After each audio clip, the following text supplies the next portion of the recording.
Welcome, agents. So today I want to talk about ETF Echo and did I get an invite? Alright, so we're just going to get straight into this, the meat of the video. Did I get an invite? Yes, I did get an invite to ETF Echo. It's not called ETF Delta, which is what I thought it would be because the last one was ETF Charlie. It's called ETF Echo. But, and there's a big but here, I'm not going to be able to go. It's a real shame. Bit gutted actually, to be honest, and there's a couple of reasons I can't go. The first one is that if you didn't know, YouTube isn't my full-time job. I do have a full-time job, so this is kind of still very much a hobby that I do after work most of the time. With my current job, the calendar, which is because the ETF starts next week, September 3rd to September 2nd. I only actually got told, or the invite I only got was 26th, 2 days ago. So it was quite late anyway, but there's no room for me to have any time off. One reason. Second reason is I've got no holiday. The third reason is I can't buy holiday. And the fourth reason is I can't have unpaid holiday. So I can't go. Which is, yeah, as I said, it's good. It's really good. The second reason that, which would make me reconsider going anyway, even if I could, was the NDA. Now, I know that with all of this stuff, you have to sign an NDA, okay? It's a non-disclosure agreement, and generally I'm absolutely fine with it because if you look at the Paris event that I was invited to before the game launched, where I took footage of the game and all that sort of stuff, in that instance I signed an NDA and it had an expiry time. It was a certain day at a certain time and everyone released all their information. Absolutely fine. That was perfectly fine. But with this NDA, I don't actually know what the details of the NDA are, and I don't think I would have been told until I got there. And I wouldn't want to get there, see this NDA with no expiry time and sign it. I wouldn't sign something like that if it had no expiry time on it.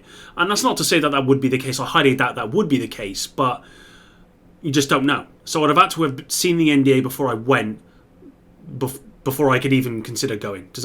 I hope that makes sense. Because I know that if you look at the Division 2 Alpha, for example, my understanding of that NDA, and I didn't get to see it, but from what people told me, is there was no expiry time on that. So you still couldn't talk about, stuff that happened in that Alpha now. I doubt anything would happen, but you would be open, or you would be liable for charges if you were to do that because of that NDA. And I wouldn't want to put myself in that position, Imagine me going there, looking at this NDA and going, yeah, I can't sign that. And then I'm going to be there for 4 days not doing anything. So yeah, ultimately I've got to think about myself and you guys, because at the end of the day, if I'm signing an NDA that could have an impact on me covering the news of this game, then I'm not going to do it. Simple as that, because I love covering the news, this is my channel, and I need to make sure I have some benefit to this as well. So with that said, though, all hope is not lost. I have been speaking to the developers about the game, and we may or may not be coming to some sort of agreement. I say may or may not because I've put it out there and I'm waiting for them to respond about sort of remote access to information and providing feedback. So the stuff that they would be talking about, at their offices and whatever they would tell me about, and then I could provide feedback from here rather than just being there. And with that, if they want me to sign an NDA, fine. But again, it will have to have some expiry time on it or day. Otherwise, I won't be signing it. And if I don't sign an NDA agreement, then it'll just go on as normal. And at least in that case, I can possibly cover leaks or whatever it might be. But ultimately, those are the two reasons why I can't. One, the first reason being the most important. I just can't go. Now, I don't actually remember if I signed up for it. I assume I did, but I don't remember actually doing it. So yeah, who knows. But yeah, that was it for the ETF Echo. Now, I did want to, just in this video, briefly touch upon the main stuff that I want to see covered for Title Update 6. I have referred the devs to 5 of my videos that I've gone over the main sort of Reddit mega thread stuff where I answered all the questions. The most recent one was yesterday. So they got that as a good good base, if that makes sense, or at least from my own opinion as well as the community's. So I just want to briefly give sort of my top couple of changes. If I had to give a couple of changes that I would absolutely love to see as the most important things for me, then these are probably it. The first one is the recal station. I really think they need to change it to, being able to recalibrate 2 stats. So either 2 attributes, 1 attribute, 1 talent, or 2 talents, whatever it is, just recalibrating 2 things, and that would really help with the whole RNG stuff. I think that's really important. Gear score, for me, is really important. Now, some people are saying gear score is not important. I've seen people tweeting and saying it's not important. It is. I mean, all of this stuff is important. Everything that people give is important for the devs decide on what's going to push the game in the right direction. Everything's important, but everyone has their own opinion on what's the most important for them, and that's subjective at the end of the day. So for someone to say that gear score is not important, well, that's fine. It might not be important to you, but it could be important to someone else, and it is important. I don't care what anyone says, it absolutely is important. Subjectively speaking, I think it's one of the most important changes that needs to come in the game. I mean, ultimately, gear score is so underwhelming at the moment. It offers nothing. Gear score means absolutely nothing in this game compared to what it was in the Division 2. It doesn't, Division 1, sorry.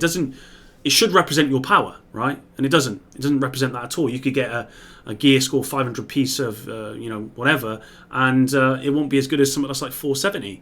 And that really needs to be addressed, and I think that's very, very important. And I've explained how they could possibly do that, but all they got to do is go back to what the Division 1 did and just implement it here. I can't see the big problem there. I mean, I'm sure there's a lot more to it to that. I'm not a mod, so I got no idea how long this stuff takes or whatever. And I have a lot of respect for the people that do this stuff that do know how long it takes, because unless you're doing the job, it's really hard for anyone to say.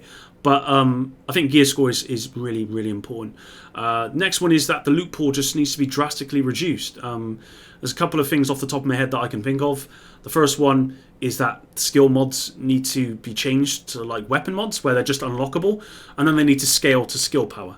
Now, I don't know the ins and outs of all of that. That's just mainly what people have been saying, and I'm sure it will work, but, that's one of them. The second one is that they just need to get rid of all these different variations of gear. We don't need 4 Petrov chest pieces or different variations. We don't need, 12 different variations of Wyvernware holsters, Just have one. Just have one Wyvernware holster, one Petrov, whatever, and that should drastically reduce the loot pool.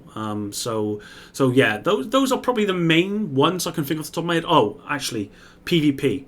So this update should focus a lot on PvP. They said they are, but I really want them to focus on it significantly. Now, I understand why the developers went the PvE direction with the Division 2. It makes absolute sense. PvE players make up the vast majority of the community, and that's fine. That makes absolute sense. But with that, what they did with PvP is they pretty much put it, way at the bottom of the list, and that wasn't a good idea, I don't think. It wasn't balanced very well.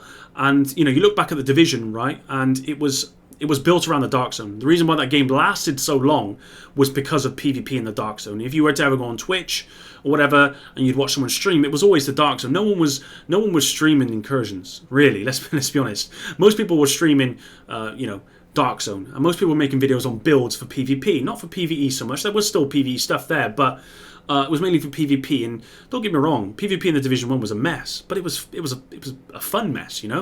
I hated one-shot seekers, I hated the sentry stuff, I hated the striker stuff, but it was a fun mess. And what this game is currently is a mess, but it's not even fun, it's just boring. So they really need to focus on PvP. From what I've seen, they've invited PvE and PvP players, from what I've been able to tell, but they've really got to focus on that. For me, lag in PvP is just horrendous. They need to address that, and they just need to make it fun, man. Division 2, it looks like what they did is they tried to make it PvP a little bit more competitive, but it's not a competitive game. It just needs to be fun. They just bring back that fun factor. And if they do that and they achieve that with Title Update 6, then I will absolutely be coming back and playing PvP. At the moment, I'm not spending a whole lot of time in the game. I'm just being honest with you guys. I've done most of the PvE stuff apart from maybe the raid. I can't be asked, if I'm being honest. And PvP I've not touched in a long time, just because I'm playing other games that has good PvP, and this game doesn't. But I know the devs are going to do well with this update. I've got belief. I've got a lot of belief that the devs are going to do well. So they really need to focus on the PvP stuff with the game. And if they do that, then there's no reason why this, Title Update 6 can't be a huge success. If they really dial it in, then I'm looking. I'm really hopeful. The one more thing that I wanted to add actually was top of the list is, and I really believe this. I think the loot stuff needs to drop less frequently, but it needs to be better. You know, in the Division 1 when it first came out, loot didn't drop that all that often, but when it did drop, it was like, oh my god, you know, that just dropped for me. Oh, you know, this is going to be better than what I currently have. And I missed that.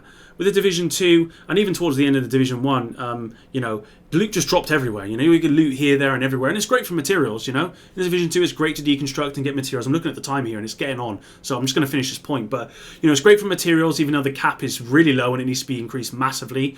It's great for all of that stuff, but I don't want to see loot here, there, and everywhere. What I want is less frequent loot, but I guarantee that it's probably going to be much better than what I have, or at least not much better, but better than what I have. You know, that's what I want. But anyway, I'm going to end it there because this is already over 10 minutes long and I've rambled on for far too long.